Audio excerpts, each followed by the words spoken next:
Bonjour à tous, on se retrouve pour un nouveau CQFR. Shai, on va décrypter ensemble les deux demi-finales de NBA Cup. On connaît maintenant les candidats qui seront en lice pour le tout premier trophée de la NBA Cup. Il y a eu deux matchs, donc victoire d'Indiana contre Milwaukee 128-119. Le parcours continue pour les Pacers et pour Tyrese Haliburton qui a encore une fois été excellent. Et l'autre match de la nuit entre les Lakers et les Pelicans, j'ai cru comprendre que tu dormais, que tu n'as pas vu ce match. Et ben, je peux te dire que les Pelicans, ils dormaient aussi. Ils ont pris 133-89, victoire des Lakers avec un grand LeBron James. Je te propose qu'on commence quand même peut-être par Indiana. Ouais. Le match le plus tôt, il était à 23h. Certains d'entre vous l'ont peut-être vu. Ouais, belle victoire d'Indiana. Indiana qui continue son parcours. C'est assez incroyable. Ils ont tapé Boston au tour précédent. Là, ils s'offrent Milwaukee. Pour le coup, j'ai pas dormi sur celui-là. Je l'ai regardé en entier et je suis très content de l'avoir regardé parce que c'est comme pour tous les matchs des Pacers quasiment, c'était, franchement plaisant. Il y a encore eu, beaucoup de points forcément, hein. Les Pacers jouent sur cette, dynamique-là et puis, la fin quoi, la fin était top. On a encore vu Tyrese Haliburton, c'est marrant parce que du coup, en faisant le format tous les matins, j'ai l'impression de me répéter forcément. Mais, entre, Rudy Gobert, tous les ma un jour sur 2, Tyrese Haliburton, bon, je vante les mérites dans la course au MVP tous les jours. C'est un peu la même rengaine, mais d'un côté, on a des gars qui nous font des performances d'une régularité folle et Haliburton, j'ai l'impression qu'il grandit match après match. Alors là, c'était un match à élimination directe, donc il y avait encore une saveur un peu particulière, mais il est fantastique encore, quoi. Enfin, sa fin de match, donc déjà la performance globale, il fait 27 points, 15 passes, 7 rebonds et encore une fois, zéro perte de balle. Tu sais, ça fait des années que je te saoule avec les joueurs qui perdent très peu de ballons, le ratio assist turnover que j'adore et qu'on voyait plus sur des joueurs, plus discrets, type, Monte Morris, Tyus Jones, voilà, c'est des joueurs que j'aime beaucoup, mais c'est quand même assez rare, c'est chez des stars ou des aspirants superstars. Tyrese Haliburton, il est en train de le faire là, j'avais noté la stat, sur, Sport Radar. C'est le 6e match de Tyrese Haliburton en carrière où il fait au moins 15 passes décisives et aucune perte de balle. Et quand tu regardes dans le classement all-time, alors tu as John Stockton forcément, qui est en tête, tout seul avec, 14 matchs, mais donc, Ah il bah, est il va les quasiment, battre. Ouais. il va le battre je pense, hein. Ouais. Derrière Chris Paul 10, Muggsy Bogues et Steve Nash 7 et Tyrese Haliburton en a déjà fait 6 depuis le début de sa carrière. Ah, il Donc est à 10 à la fin de la saison, quoi. il peut être à 10 à la fin de la saison et je trouve que ça définit bien le joueur qu'il aspire à devenir et enfin, je te rends compte si ta star, c'est un meneur, qui est capable parce qu'il met 27 points quand même, tu vois? C'est pas 10-12 points, il en met 27 et surtout il met des paniers ultra importants. Enfin, à la fin du match quand c'est très serré parce que ça a été un match de série, hein. Indiana a très bien commencé, Milwaukee a renversé dans le 3e quart-temps. Giannis a fait des dégâts, hein, 37 points, 10 rebonds à 13 sur 19. Mais la fin, c'est Tyrese Haliburton plus Miles Turner aussi qui a défendu fort. Je trouve que j'ai bien aimé. Mais Haliburton met 2 paniers que je trouve très importants. L'un où il drive et il finit en se tordant un peu là, en mode, contorsion et il finit en lay-up comme ça et le shoot à 3 points à Ouais. 48 secondes de la fin.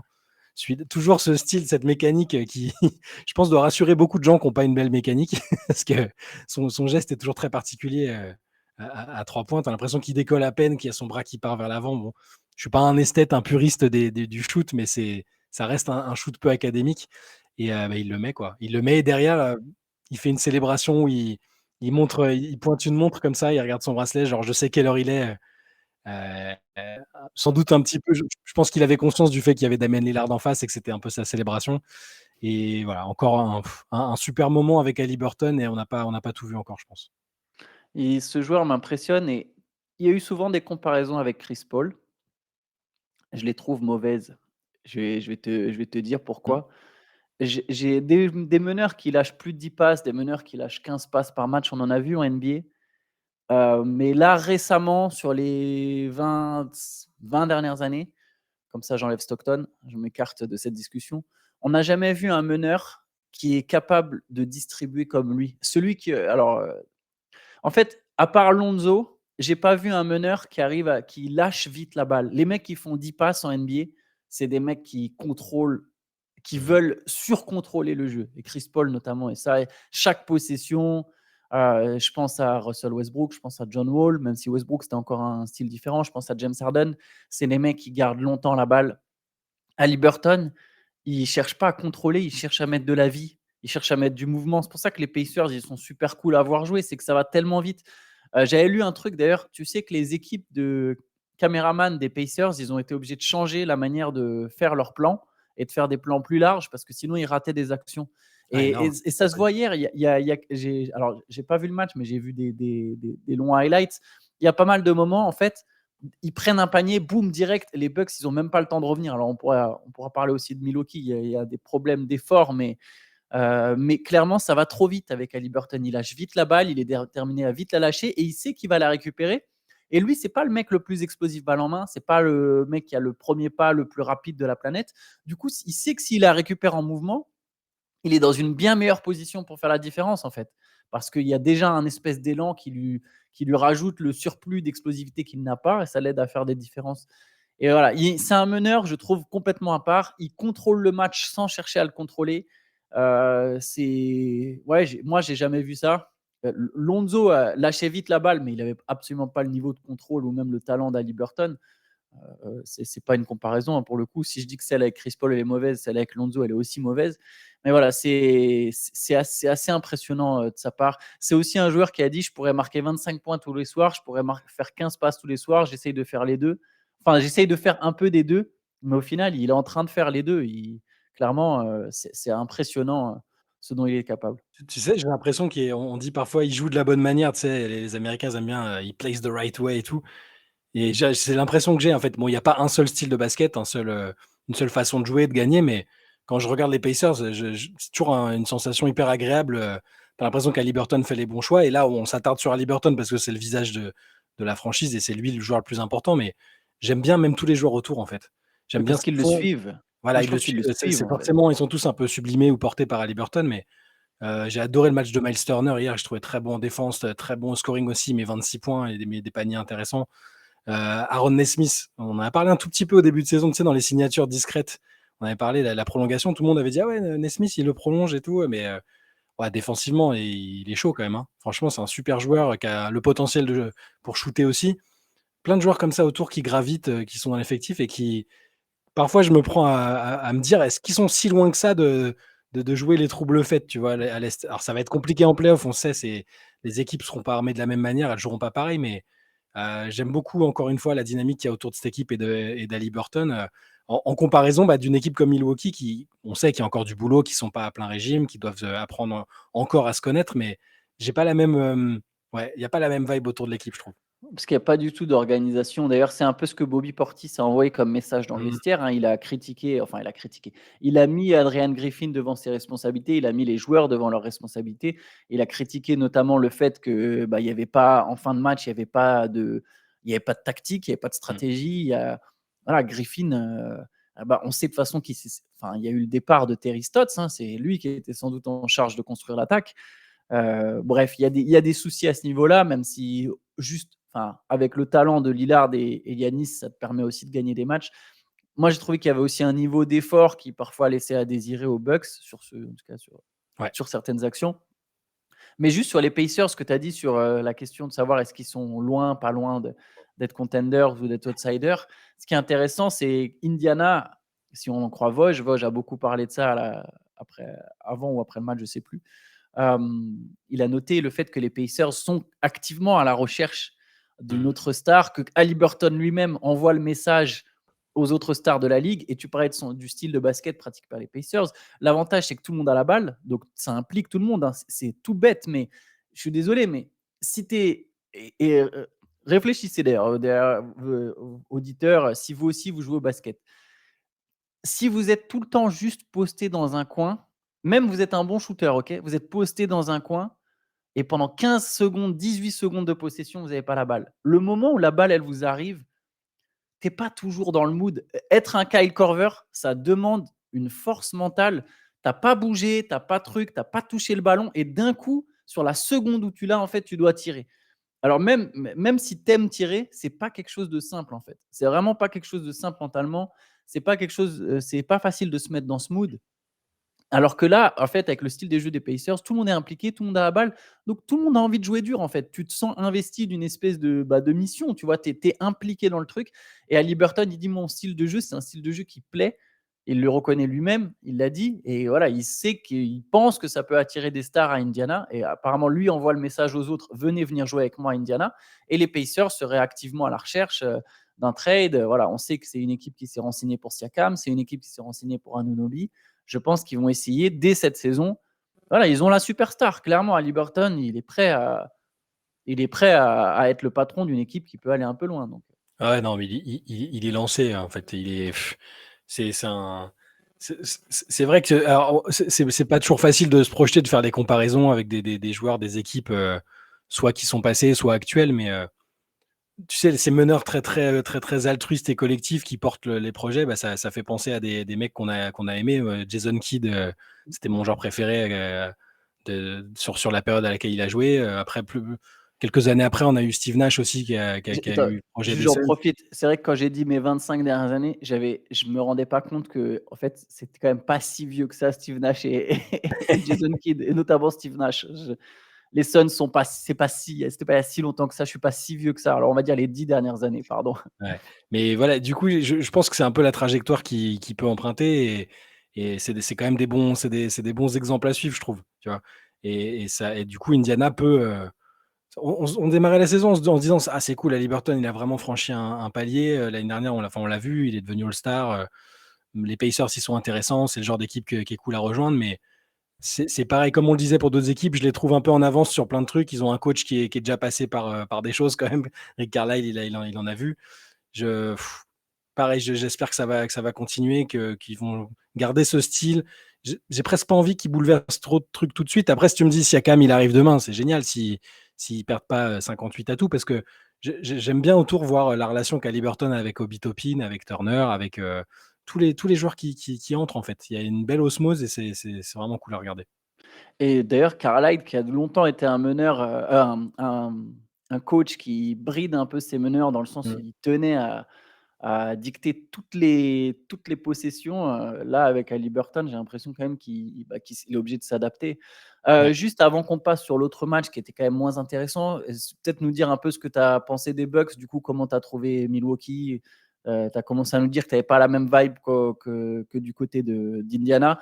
Là, sur ce match, il y a 37 points d'Yanis, 24 de Lillard, mais quand même pas mal de maladresse. Enfin, par rapport au match précédent où ils avaient été ultra adroits, ça a manqué un peu d'adresse et leur attaque a pêché dans le quatrième quart-temps où ils se sont un peu écroulés offensivement. C'est Toi, quel ça, a été ton sentiment sur les Bucks?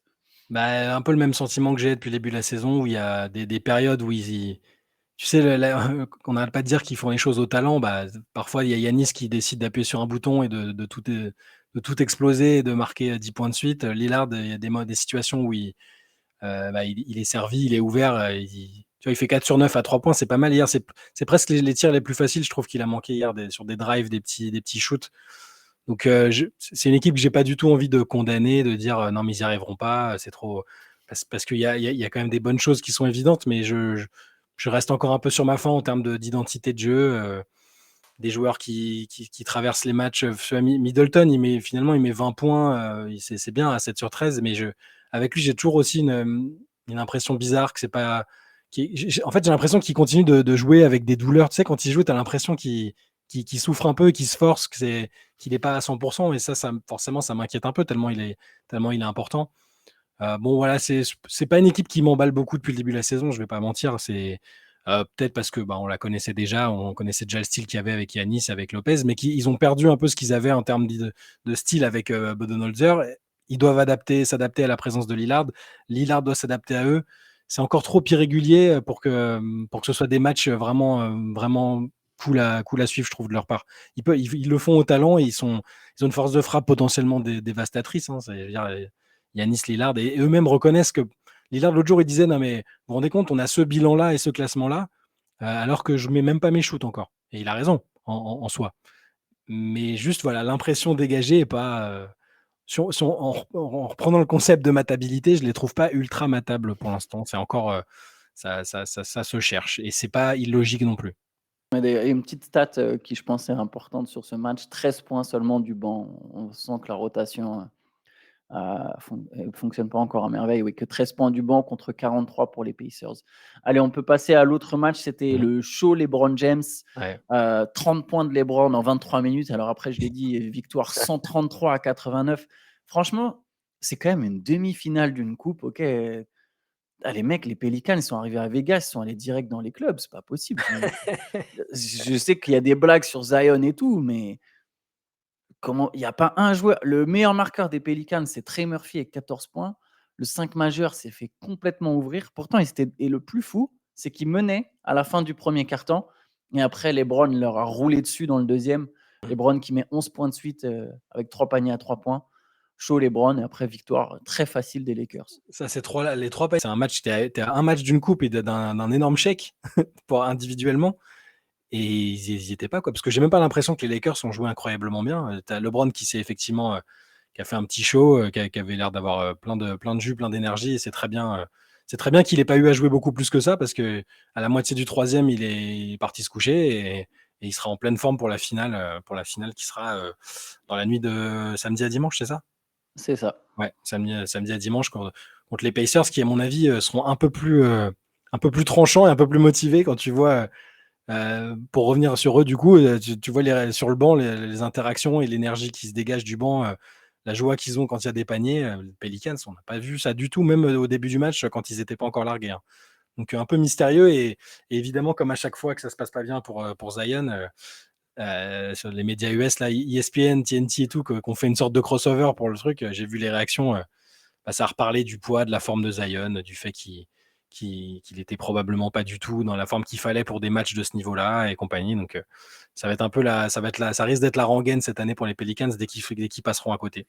Ouais, c'est trop facile, quoi. C'est toute l'équipe, c'est tout, en Ah fait. oui, oui, tout le monde a été Tu mauvais là. l'équipe met 89 points, perd de quasiment, plus de 40 points, quasiment 50 sur un match, coup près. Alors oui, c'est un match de saison régulière, mais ça reste un match coup près, où tu es à Vegas, c'est le Final Four. Il y a quand même une ambiance, tu sens qu'il y a des équipes qui se donnent.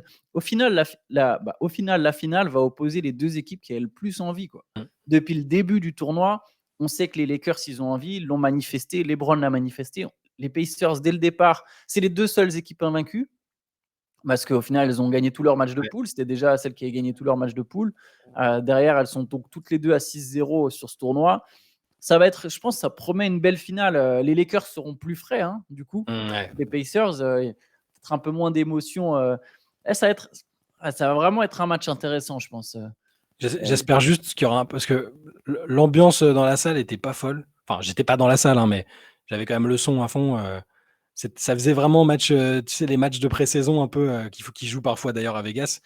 T'as l'impression qu'il y a plein de touristes, il n'y avait pas la fanbase. Forcément, les fans des Pacers n'allaient pas se taper le déplacement à Vegas, je Les pense. Lakers seront Voilà. Je pense que largement LeBron à favoris. Vegas, il est un peu chez lui, hein. On connaît son attachement à la ville, au fait qu'il a envie d'investir dedans au niveau sport après. Ouais, les Lakers vont être surreprésentés, je pense. Mais juste, en fait, il y a eu tellement de belles ambiances avant ce Final Four sur les matchs qui se jouaient sur les marchés classiques, que c'était un peu décevant, je trouve. Il y avait des séquences super cool sur le premier match, hein. Sur le deuxième, je l'ai pas vu en direct, mais ça s'entend même quand tu te fais le résumé. C'était un peu plan-plan, quoi. C'est dommage.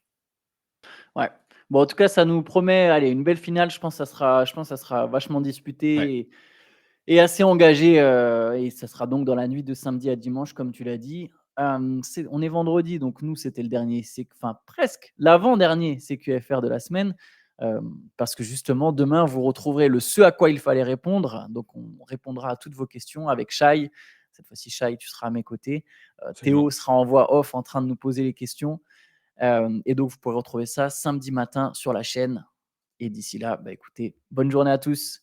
Ciao.